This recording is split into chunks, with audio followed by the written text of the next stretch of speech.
Que la gracia y la paz de nuestro Señor y Salvador Jesucristo siga sobreabundando sobre nuestras vidas y que su luz llene nuestro entendimiento y que nos dé la oportunidad o que nos haga capaces de poder comprender en su plenitud todo el consejo de nuestro Padre Celestial mediante la obra consumada en la cruz de nuestro Señor y Salvador Jesucristo en nuestras vidas. Que podamos comprender todo el consejo de Dios. Quiero que oremos al Señor. Cada uno de nosotros hable con su Padre, le pida que le dé el privilegio de entender lo que usted necesita para entrar a un nivel mayor de intimidad, comunión, relación con su Padre mediante la edificación de su palabra en este momento. Oremos al Señor. Padre, en el nombre que es sobre todo nombre, te damos gracias por tal privilegio de ser parte de esta maravillosa familia, de este hijo corporativo que es tu iglesia, que fue comprada a precio de sangre, y no de cualquier sangre, sino la de tu Hijo amado y nuestro Señor y Salvador Jesucristo. En este momento, Padre, te pedimos que nuestro entendimiento sean abiertos, que tu luz, que sobrepasa todo entendimiento, inunde nuestras vidas para que podamos comprender, para gloria y honra tuya, lo que tú tienes para nosotros en esta maravillosa mañana. Quita toda inquietud, Señor, todo peso, toda carga, toda confusión, barrera que se interponga, Padre, para que podamos ser edificados conforme a tu designio, para gloria y honra tuya.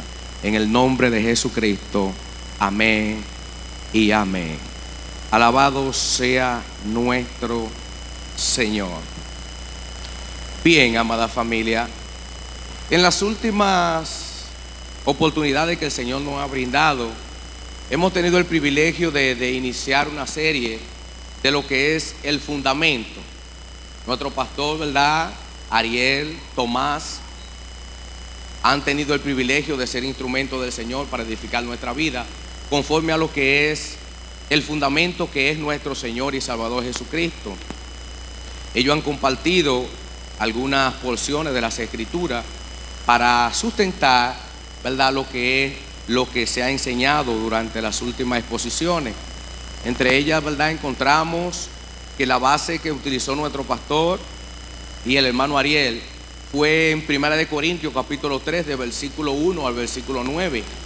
Allí, ¿verdad?, nos compartieron lo que es nuestra asignación, nuestra posición, quiénes somos. Somos colaboradores del reino de Dios. Nos explicaron de una forma magistral lo que es un colaborador. Y entre ellos recordamos, ¿verdad?, que el primer punto, valga la redundancia, somos colaboradores.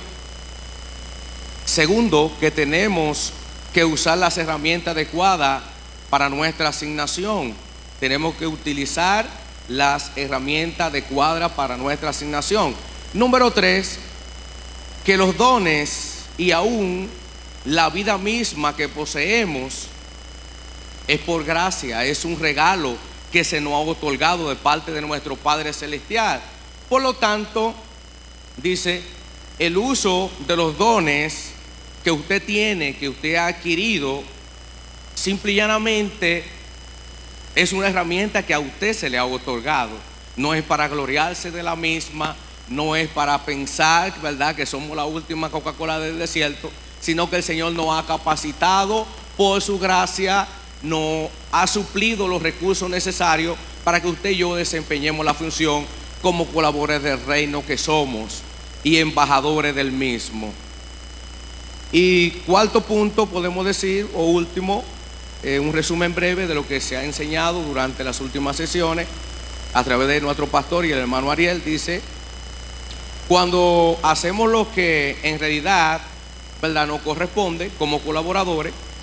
Simple y llanamente, lo único que somos es siervos inútiles. Dice la Escritura según Lucas capítulo 17, versículo 10. Por lo tanto, no hay forma de que nosotros, ¿verdad?, podamos pensar que somos algo, aunque sí lo somos. En una ocasión me pregunta o me dice alguien: yo tengo problemas con los cristiale digo yo: pues dígame, ¿qué es lo que sucede? El problema es que ustedes creen que ustedes son la última Coca-Cola del desierto y que nosotros somos los malos y ustedes son los buenos. Le digo yo: no, pero sí. ¿Cómo? Le digo: en realidad no somos la última Coca-Cola del desierto, porque Cristo murió por ti al igual que murió por mí. Lo único que yo he aceptado el privilegio y tú todavía no. Y eso entonces me da una posición de honor, me hace hijo, heredero, estoy bendecido con toda bendición en los lugares celestiales y estoy sentado a la diestra del Padre y todavía tú no. Entonces te puedo decir que sí y que no. Me dice: bueno, más o menos te entendí un poquito.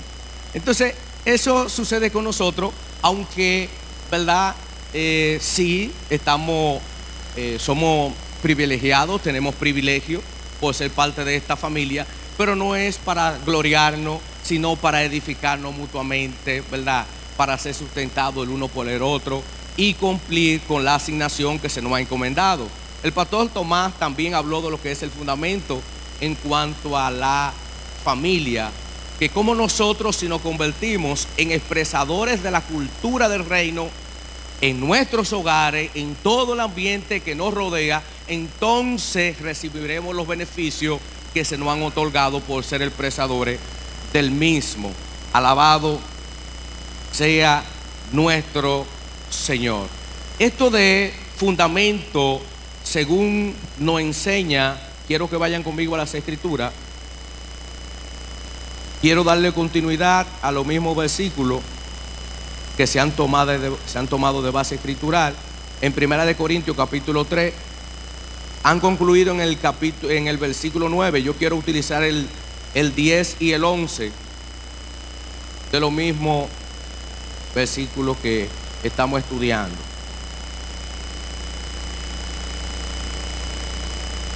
Alabado sea nuestro Señor. Capítulo 3.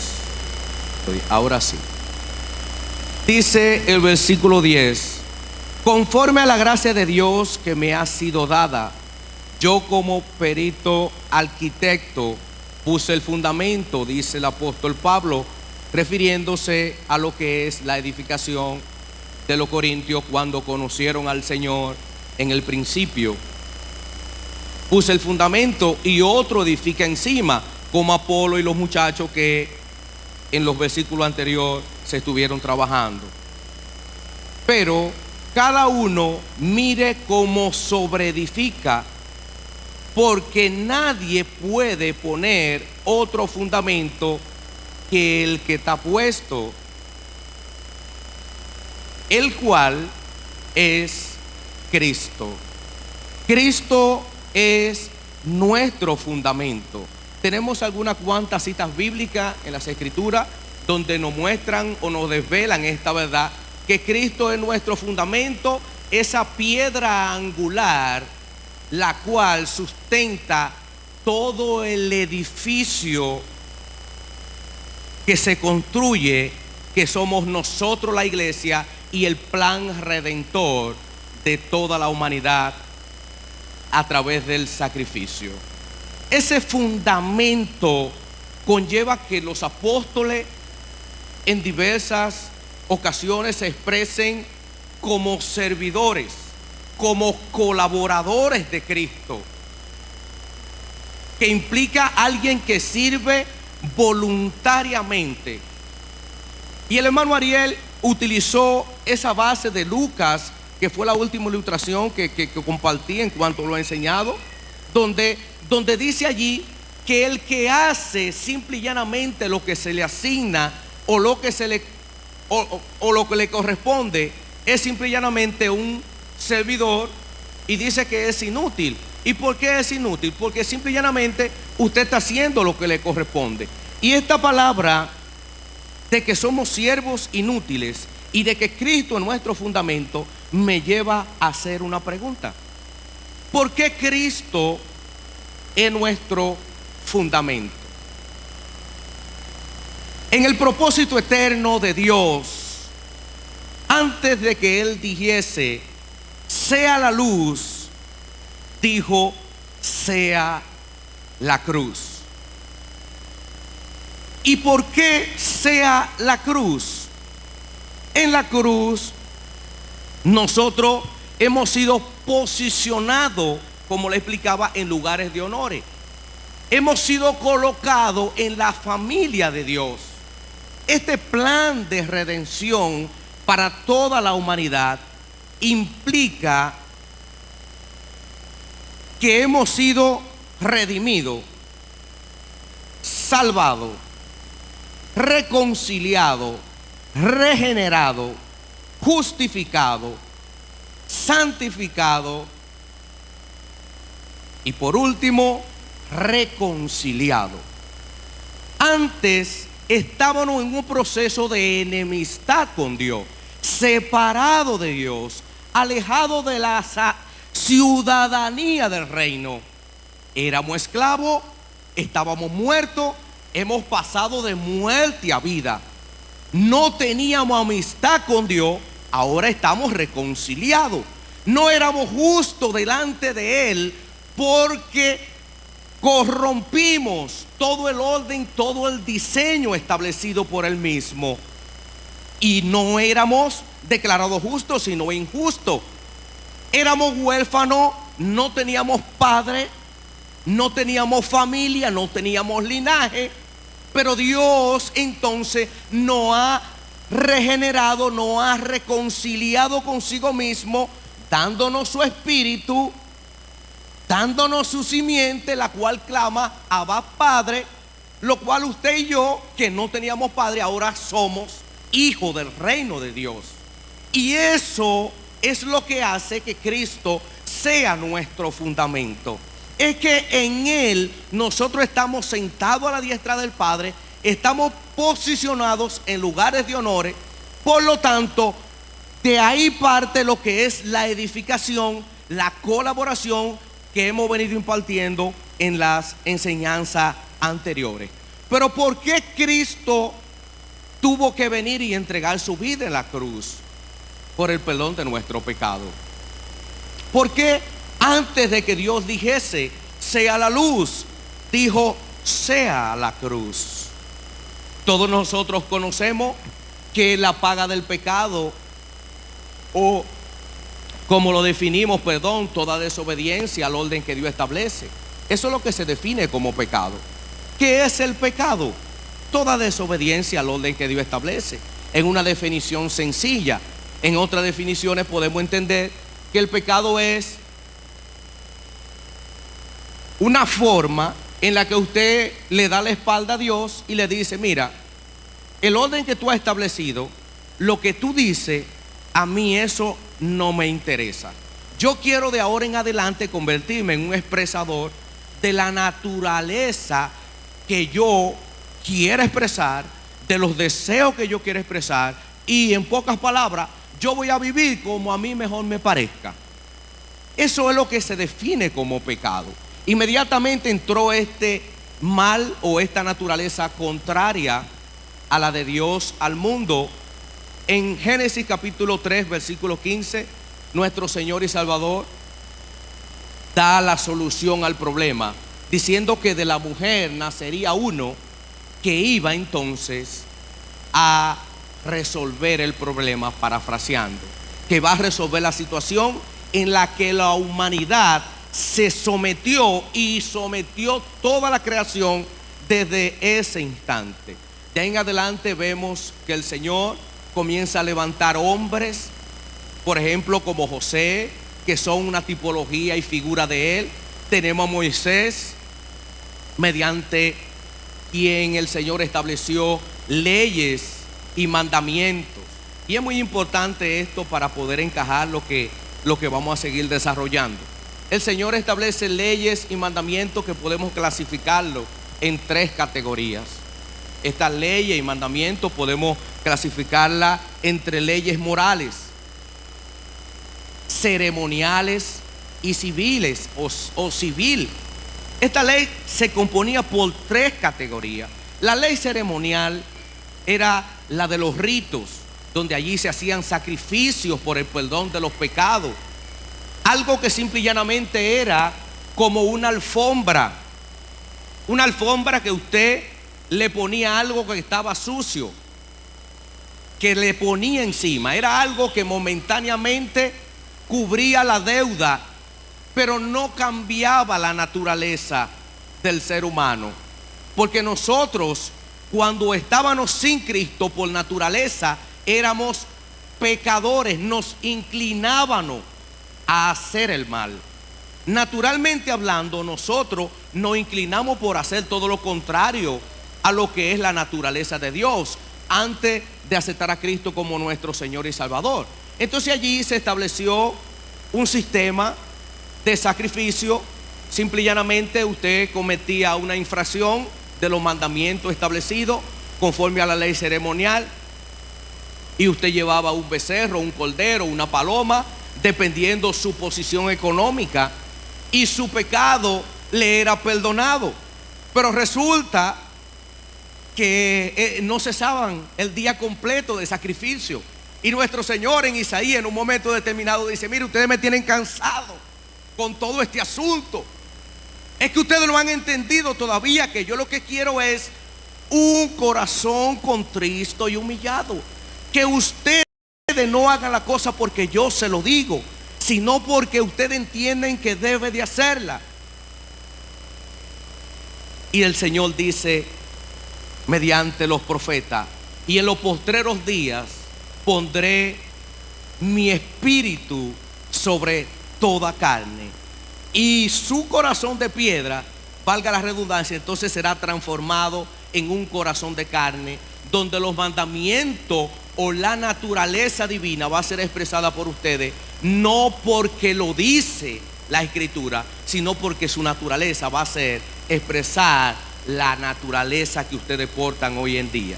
Encontramos todos esos sacrificios y todas esas cosas que simple y llanamente eran actos de adoración y una figura, una sombra que apuntaba a Cristo y al sacrificio en la cruz.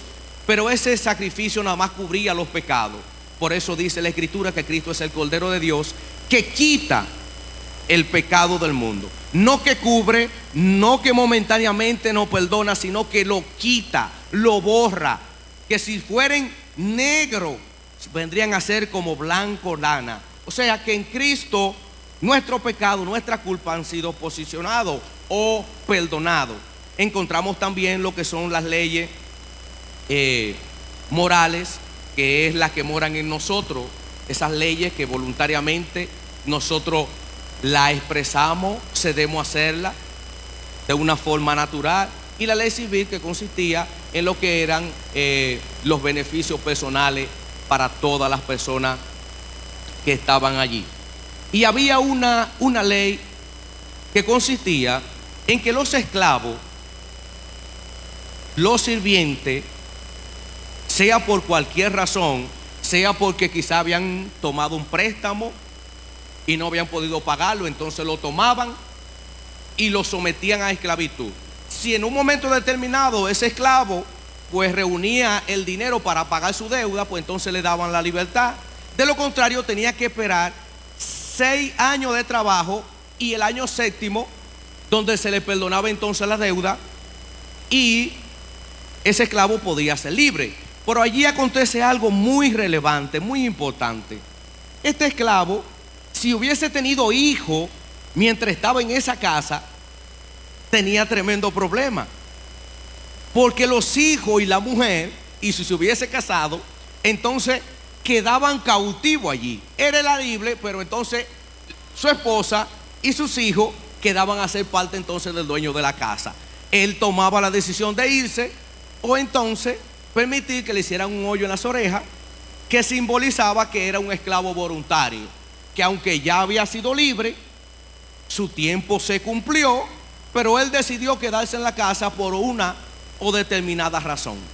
Pero había otro mandamiento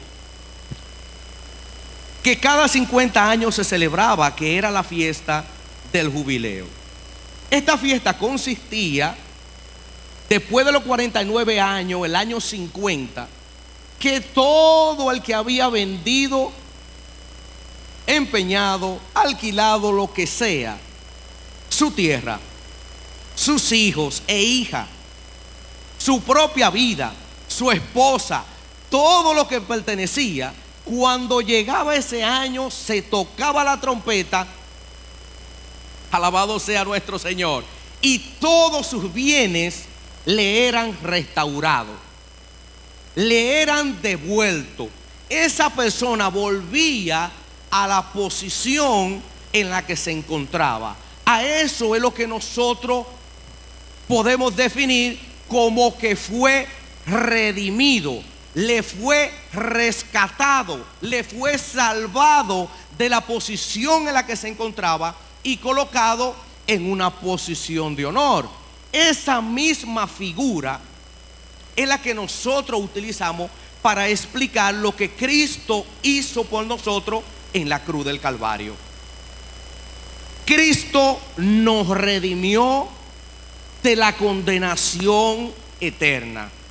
Nosotros éramos esclavos, la paga del pecado, según establece la Escritura en Romanos capítulo 6, versículo 23, es la muerte. Y cuando la Biblia habla de muerte, se está refiriendo a lo que es una separación. Para nosotros, desde el punto de vista, ¿verdad?, natural, la muerte significa cesar de existir.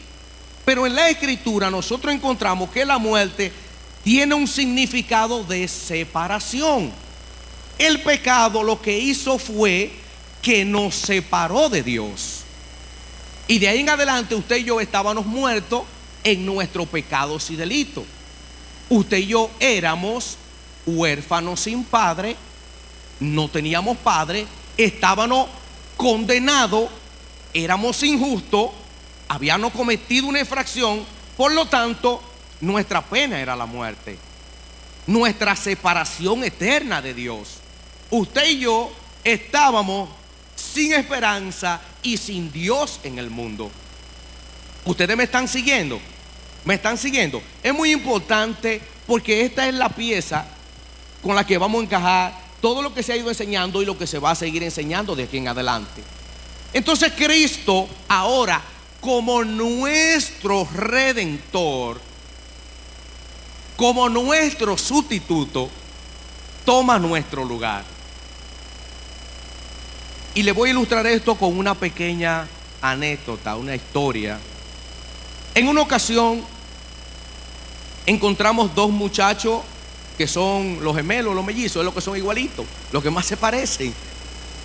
Y este muchacho, de estos dos muchachos, había uno que era cristiano y otro que no. El otro era una persona que expresaba la naturaleza pecaminosa, un esclavo vendido al pecado y uno libre. El que no era cristiano en una ocasión sale y tiene problemas con alguien y termina quitándole la vida. Inmediatamente prende la huida. Cuando llega a su casa, el muchacho, asustado, su hermano lo alcanza a mirar y le dice: ¿qué te sucedió? ¿Qué te pasó? Le quité la vida a alguien. Y el hermano cristiano le dice: empréstame tu ropa. Se cambia la ropa, se pone la ropa toda ensangrentada de su hermano. Cuando llega la policía, inmediatamente toma al que tiene la ropa llena de sangre. Cuando van a juicio lo condenan a muerte, porque la paga del pecado es la muerte. Y cuando lo condenan, él pide que le den la oportunidad de hablar con su hermano. Y cuando está frente de su hermano, le dice: mira, yo estoy aquí, pero a quien le correspondía estar en este lugar era a ti y a mí ahí. Pero yo tomé tu ropa y tu lugar. Tú tomaste mi ropa y tomaste mi lugar. Yo te pido que de ahora en adelante, con esa ropa que yo te di y con mi posición, así como yo voy a donde te tocaba ir a ti, así yo quiero que tú vayas donde me correspondía ir a mí. Los lugares que yo visitaba, los lugares que yo frecuentaba, las cosas que yo hacía, son las que a ti hoy te pertenecen, porque yo ocupé tu lugar y tú iniciaste a ocupar el mío. ¿Le suena algo parecido esto a usted? ¿Le suena algo parecido a usted? Esa es la posición que Cristo ocupó por nosotros como nuestro sustituto. Y nosotros ahora hemos ocupado la de Él.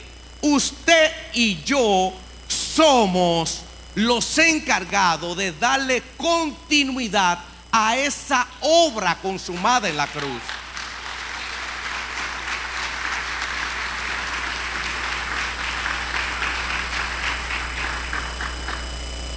Pero ¿cómo? ¿Cómo podemos entender ahora por qué el apóstol Pablo se expresa como siervo? Los otros apóstoles se expresan como siervo y colaboradores.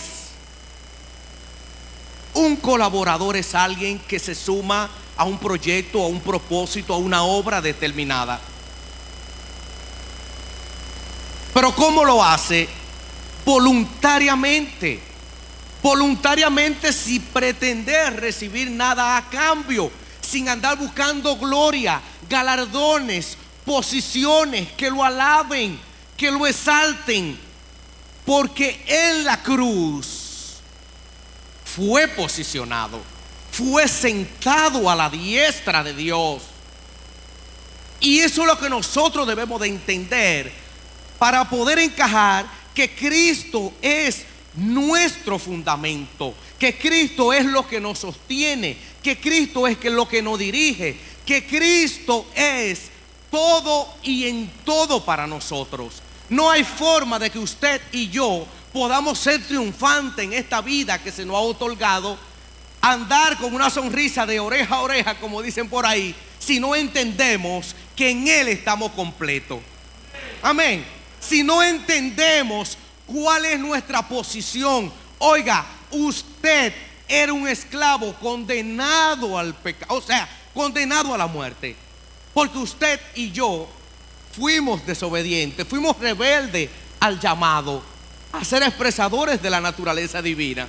Y dice un amigo, mientras estaba dando Picasso en el sol, en una construcción, y cada vez que daba un Picasso decía: por Adán, por Adán. ¿Qué problema es esto por Adán? Oiga bien, echándole la culpa a Adán. Y el ingeniero le dice: bueno, como usted dice que fue por Adán y que usted no tuvo la culpa de nada, pues caramba, yo siento como que usted merece ser tratado de otra forma. Mire lo que vamos a hacer. Yo tengo una casa allá y yo necesito a alguien que me la cuide.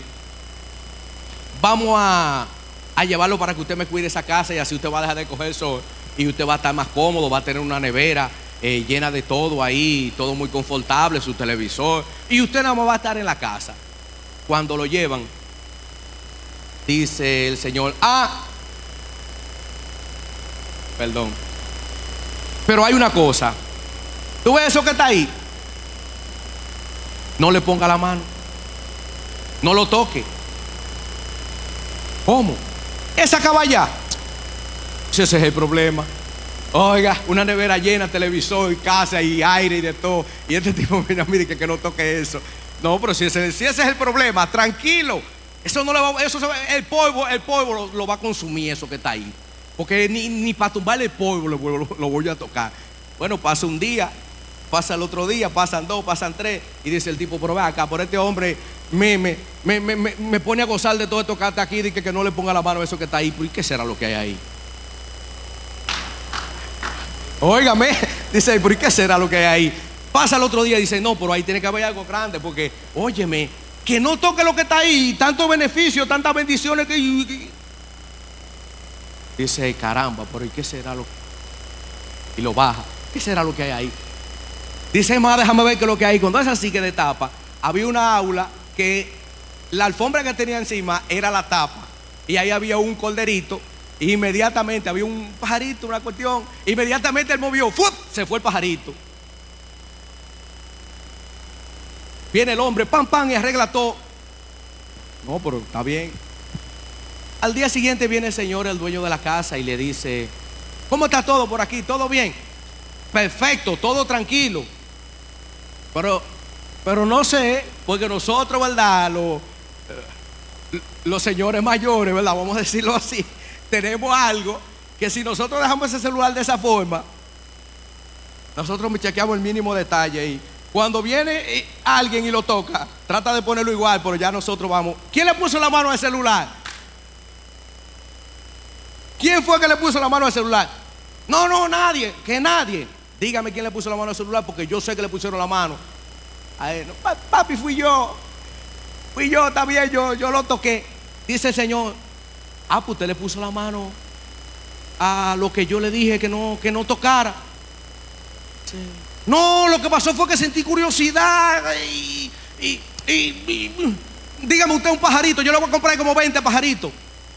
Le dice el ingeniero, ¿se da cuenta? El problema no fue Adán. El problema no es Adán. El problema es la naturaleza que usted porta. Es que nosotros somos inclinados a hacer todo lo contrario al orden que Dios establece. De la única forma que usted y yo podemos expresar una naturaleza de obediente es aceptando a Cristo como nuestro Señor y Salvador, aceptando ese sacrificio en la cruz, y mediante ese sacrificio nosotros recibimos los beneficios otorgados que le acabé de mencionar, que son la redención, salvación, regeneración, justificación, santificación y la redención de todas las cosas. Hoy en día quizás usted y yo no vemos literalmente todos estos beneficios, porque la Escritura presenta en Efesios capítulo 1, en todo su capítulo 1 hasta el capítulo 3, cómo nosotros hemos sido posicionados en lugares de honor en Cristo. Nosotros hemos sido redimidos, nuestra deuda ha sido saldada, salvados, nos han sacado y nos han posicionado en lugares celestiales, que es lo que significa alguien salvo, alguien que se sacó del peligro y se colocó en una posición de cuidado, de favor y de honores.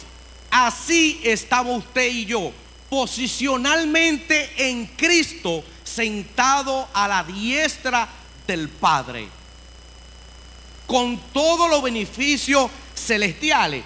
Pero ¿qué sucede con esto? Que este plan, dice en el mismo Efesios, Dios ha destinado un día en el cual juzgará todas las cosas en Cristo, a tal punto que le dio a Cristo toda autoridad sobre todo principado, potestades en el cielo, en la tierra, debajo de la tierra, y que no hay un rango establecido en todo el universo mayor que el de Cristo.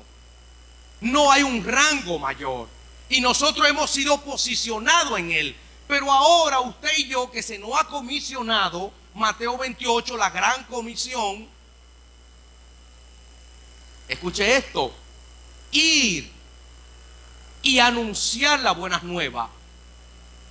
Los versos que tenemos como base escritural de el capítulo 3 de Primera de Corintios, versículo 1 hasta el 11 que estoy ahora, dicen que somos colaboradores que por gracia Dios nos ha dotado con capacidades, nos ha hecho sus hijos, nos ha puesto como embajadores del reino de Dios, para que le demos continuidad a esta obra redentora como colaboradores de Cristo. Eso somos usted y yo, colaboradores del reino de Dios. Hemos sido posicionados en Cristo y en Él portamos autoridad y poder sobre todo principado, sobre todo dominio. Esto es algo muy importante. Por eso inicié pidiéndole al Señor que inunde de luz nuestro entendimiento, así como el apóstol Pablo lo pide en esta misma carta, para que podamos comprender cuál es la posición que nosotros ocupamos hoy en día como embajadores de Cristo. Indudablemente usted y yo somos hijos, no hay duda de eso, pero el apóstol Pablo, Pedro y los demás se presentaron como siervos. En cuanto a posición, usted es hijo, pero en cuanto a asignación, usted es un colaborador del reino, usted es un embajador del mismo. Así que es muy importante, amada familia, que nosotros podamos comprender esto, porque así entenderemos por qué Cristo es el todo en nuestra vida. Es nuestro fundamento, la base que nos sostiene. Nosotros no dependemos, como decía nuestro hermano Ariel, de una posición eclesiástica. Eso no nos da identidad. De que si somos líderes, de que si servimos aquí y nos ponen como el líder, que estamos cambiando esa expresión por colaborador. Porque se entiende que un colaborador es alguien que voluntariamente sirve porque ha entendido la condición en la que se encontraba y en la que se encuentra ahora. ¿En qué posición nos encontrábamos? Muerto, esclavo del pecado, haciendo lo que nos enseñó el pastor Tomás, un sinnúmero de cosas que nos avergonzaban, como él le decía a aquel joven el miércoles. No explicó que le decía a un joven: pero tú con tan buena familia, ¿cómo puede ser posible que tú estés en esta condición de esclavitud por los vicios?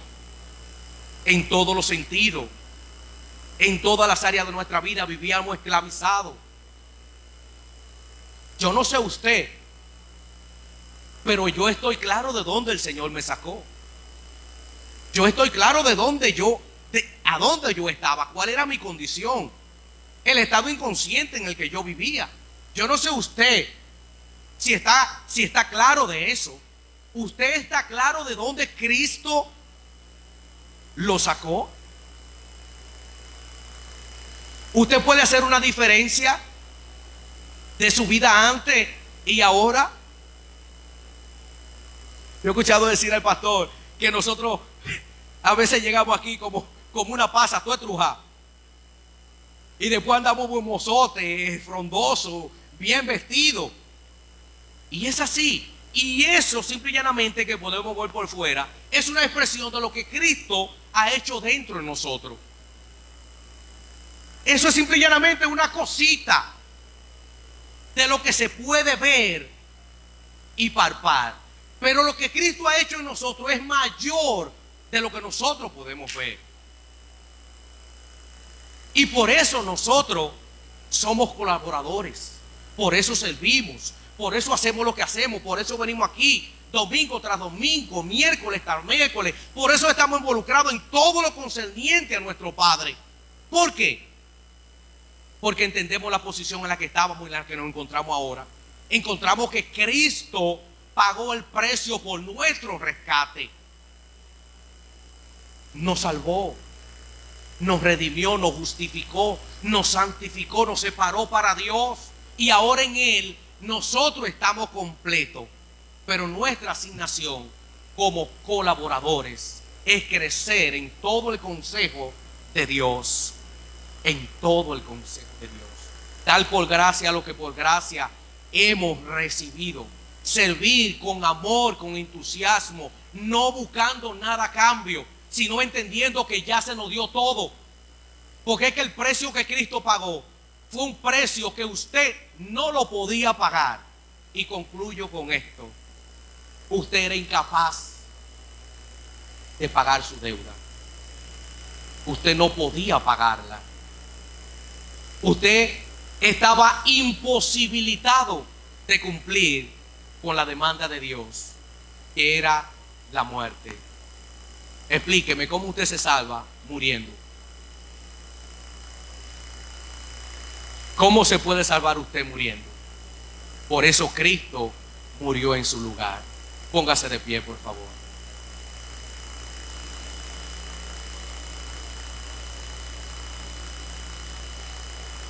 La realidad de la obra consumada en la cruz y la posición en la que nos encontrábamos y en la que nos encontramos ahora, quizás si no la entendemos puede llegar a ser algo no emocionante, que nos dé deseo de brincar, de saltar, de dar gracias, de gritar aleluya.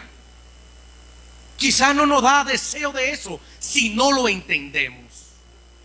Pero cuando entendemos la obra en la cruz a favor de toda la humanidad, no nos cansamos de expresar gratitud.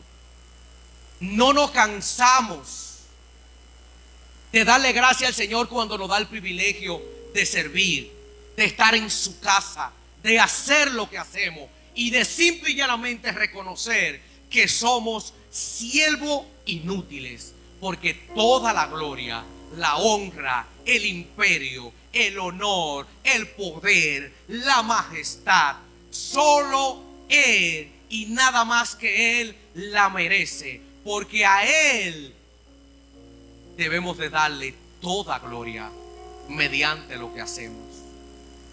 Si llegamos a entender la posición en la que estábamos y en la que estamos hoy, no cesaremos de dar gracias. Yo quiero que usted, si ha entendido, que le pido al Señor que me haya dado el privilegio de haberle explicado de una forma resumida lo que es la obra de Cristo en la cruz a favor nuestro, y la posición que ocupamos como hijos y la asignación que tenemos como colaboradores del reino. Que usted hable con su padre. Si usted tiene deseo de dar gracias porque entendió, dele gracias.